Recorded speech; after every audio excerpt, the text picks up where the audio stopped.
자, 보겠습니다. 오늘 나눠드린 유인물 있잖아요. 거기 보시면 가로놓기, 파이널 테스트 좀 하고, 그 다음에 기출문제로 들어갈게요. 3쪽입니다. 저번 주에 배웠던 거 기억하시죠? 자, 인구의 종류. 자, 인구의 종류 중에서 만약에 여기 기억이 안 나시면 어디를 보시면서 하시면 되냐면, 자, 인구 쪽입니다. 보면서 합시다. 그냥 우리가 그냥 금방 외워도 또 금방 까먹으니까. 책은 어디를 보시면서 하냐면, 인구. 그러니까 157쪽이요. 157쪽을 보시면서 이제 보시면 돼.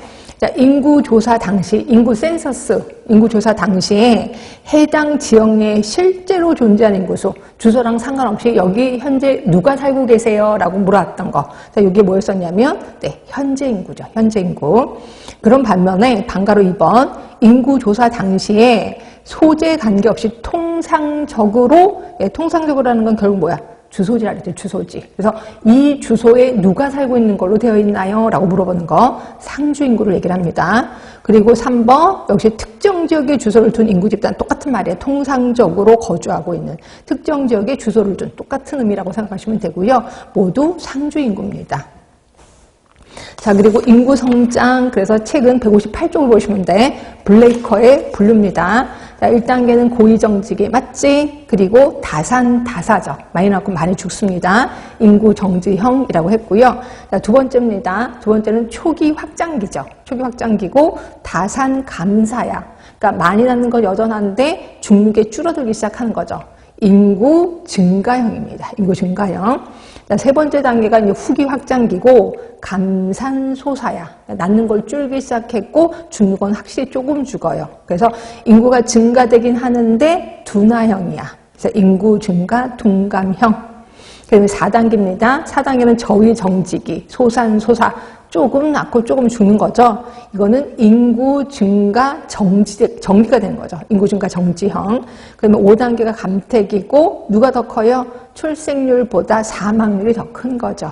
이게 블레이커 시험 문제 좀 나왔다라고 했고요. 그런데 인구 관련 통계 시험 문제 엄청 많이 나온다 그랬습니다. 단골 문제라고 했고요. 총 부양비하면은 분모가 뭐예요? 15세에서 64세 분의 분자는 14세 미만 플러스 65세 이상. 이게 총 부양비. 그러면 합계 출산율 뭐라 그랬어요? 한 명의 여자가 평생 동안 낳은 아이의 수. 이게 합계 출산율. 그런 반면에 총 재생산율이 있을 겁니다. 이거부터 할게요. 한 명의 여자가 평생 동안 낳은 여자아이의 수죠. 근데 이때는 사망률을 고려한 건 아니다 라고 했고요. 사망률을 고려한 게 순재생산율이야. 결국 순재생산율은 한 명의 여자가 평생 동안 낳은 여자아이의 수인수인데 이때 뭐예요? 사망률을 고려한 것이라고 보시면 돼요. 그래서 얘가 기준이 1이다 라고 표현했죠. 1보다 크면 확대 재생산, 1보다 작으면 축소 재생산, 1이면 엄마 세대나 딸 세대나 인구와 똑같은 거죠. 자, 그런데 비해서 일반 출산율이 있었습니다. 일반 출산율은 분모가 가임, 연령, 여성 인구수라고 얘기했었을 겁니다. 그래서 일반 출산율하고 조출생률을 좀 비교했었다라고 얘기를 했고요. 자, 그 다음에 책은 159쪽을 좀 참조하시면 되고요. 인구 정태 통계가 있고 동태 통계가 있다. 근데 이거를 물어보는 질문이 좀 많이 나오는데 우리 이왕 외우는 거 동태를 외우자라고 했거든요. 동태가 뭐였었어요? 출생, 사망. 그 다음에 전입, 전출. 그 다음에 결혼, 이혼. 요거였었거든요. 그러니까 결국 1번 성별 인구, 이거 정태지. 자, 연령별 인구 정태입니다. 직업, 직종별 인구 당연히 정태죠. 결혼 상태별, 결혼이니까 동태 아니야? 아니에요. 결혼에 관한 거하고 결혼 상태별하고 좀 다르다 그랬습니다. 결혼 상태별 하면 이건 정태예요. 그런데 결혼 이혼에 관한 통계, 요게 동태죠. 그다음에 출산 동태, 인구 이동 동태, 사망에 관한 통계 동태. 결국 1번부터 4번까지가 정태야. 그리고 5번부터 8번까지는 동태죠. 그렇지?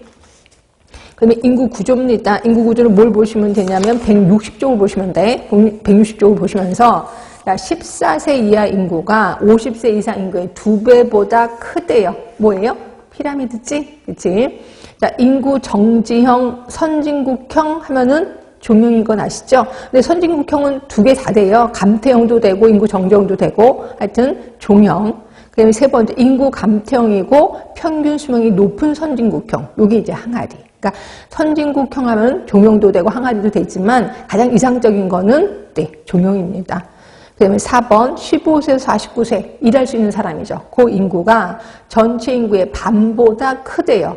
그럼 이건 도시형 아니에요? 별형이고 도시형이고 또는 유입형이지. 그런데 비해서 생산연령 인구의 유출이 많은 형, 이거는 시골 농촌형이죠. 호로형, 허리가 잘록한 것이라고 보시면 돼.